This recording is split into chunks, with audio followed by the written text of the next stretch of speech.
A paz do Senhor, povo de Deus, gostaria de estar refletindo com vocês sobre um vídeo que estarei logo em breve postando aqui no canal. E gostaria de intitular esse vídeo com o seguinte título: Posicionando-se para a batalha espiritual. Lá no livro de Jeremias, capítulo 8, versículo 7 diz: Até os pássaros, garças e andorinhas sabem quando é o tempo de voar para outra terra. A cegonha sabe quando é o tempo de voltar. Mas você, meu povo, não segue as leis que eu lhe dei.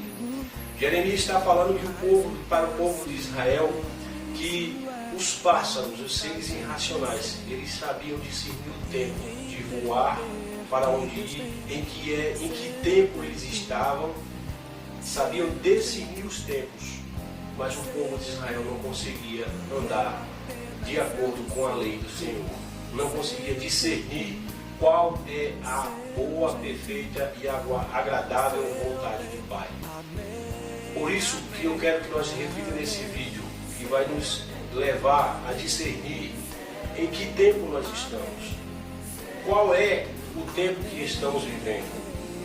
Lá no livro de Mateus capítulo 24, versículo 3 nos conta que Jesus, após terminar de pregar, os seus discípulos procuraram ele e disseram: Mestre, nos dê um sinal para que nós possamos discernir, entender quando é que está próximo a tua volta.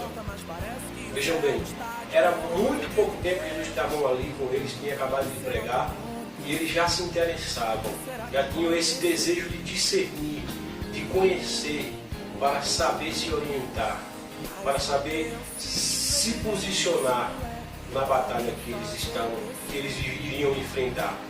Nós precisamos discernir qual é o tempo e em que tempo nós estamos, para nos posicionar para a batalha, sabendo que toda a nossa luta não é contra a carne nem contra o sangue, mas contra toda potestade das regiões celestes. Amém? Eu e você estamos decidindo, sabendo decidir o tempo que estamos vivendo.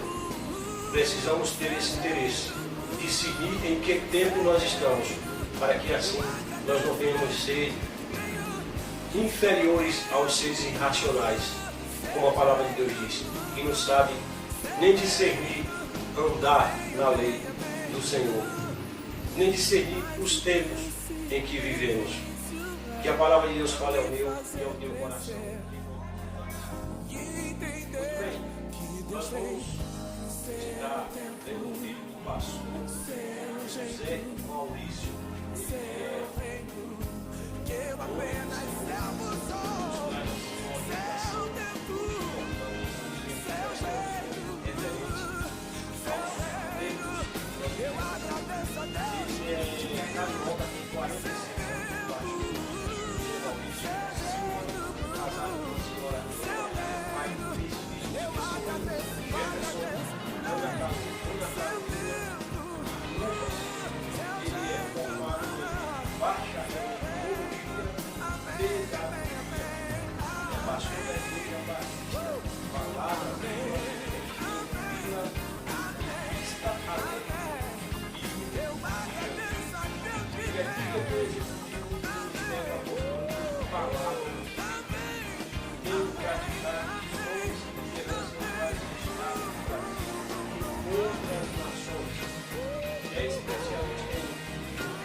Tem pregado e ministrado dezenas de cursos em centenas de igrejas e diversas denominações.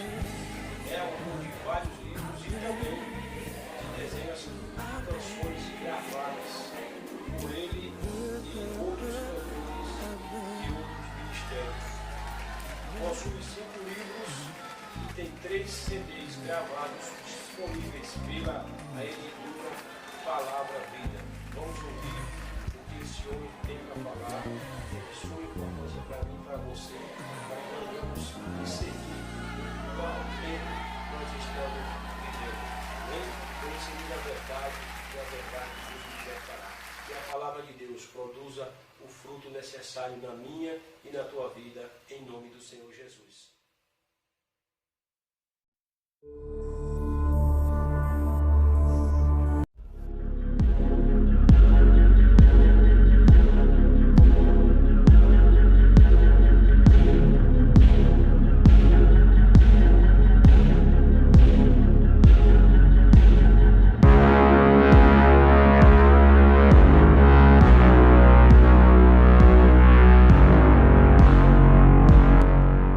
Talvez você não saiba, mas a nossa nação é marcada por uma legalidade, por aberturas e brechas no mundo espiritual, principalmente no quesito da maçonaria, idolatria, feitiçaria e muitas outras coisas mais.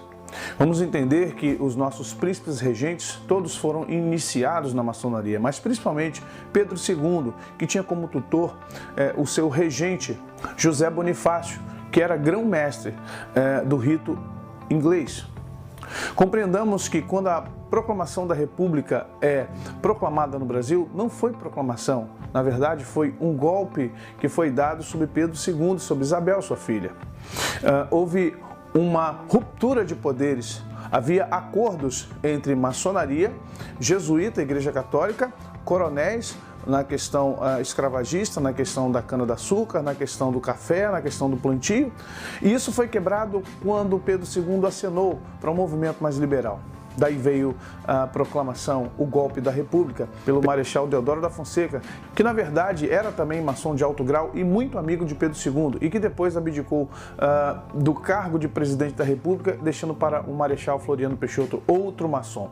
Com isso nós temos o que? Já desde o início da República do Brasil, uma guerra de poderes, que nada tem a ver com república, nada tem a ver com monarquia, nada tem a ver com parlamento, nada tem a ver com federação, tem a ver com poderes espirituais. Talvez alguém veja esse vídeo e diga assim, com base em que você está dizendo isso? Uma revelação? Não, não é só revelação, queridos. Além do feeling da revelação, além de observação, nós precisamos também estar antenados com a linha da história. E eu recomendo a vocês que leiam alguns livros como Uma Breve História do Progresso. Você vai entender algumas coisas sobre a humanidade. Leia também a história das sociedades. É muito importante você entender como nós crescemos como sociedade. Também o progresso e religião. Você vai ver o poder da religião na corrupção, em aspectos políticos, sociais, manipulação de poder. Isso, religião, eu falo as evangélicas também. A ação secreta da maçonaria na política mundial. Isso é importante. O Brasil está passando por esse crivo da maçonaria no STF e no Congresso. Governo oculto do mundo. Você acha que quem está no governo são os presidentes, ministros, eles que mandam? Por trás deles tem muito mais do que isso. Vaticano S.A., o arquivo secreto que revela questões humanas, políticas, financeiras, do grande poder sobre essa terra. A riqueza das nações. Você vai entender por que há guerras, por que há tantas coisas acontecendo conosco. Também a riqueza, ou a história da riqueza no Brasil. Esse livro, inclusive, é assinado pelo Fernando Henrique. Olha que interessante. Olha, eu quero que você entenda que nós não estamos simplesmente só olhando os fatos de um ponto de vista espiritual, mas também de um ponto de vista técnico, de um ponto de vista histórico. Por fim, dinheiro, deuses e poder. Você vai entender que desde que o mundo é mundo, a questão do poder, do dinheiro e da política se encontram. E quando se encontram, infelizmente, o povo perece, porque a maioria dessas pessoas não temem a Deus.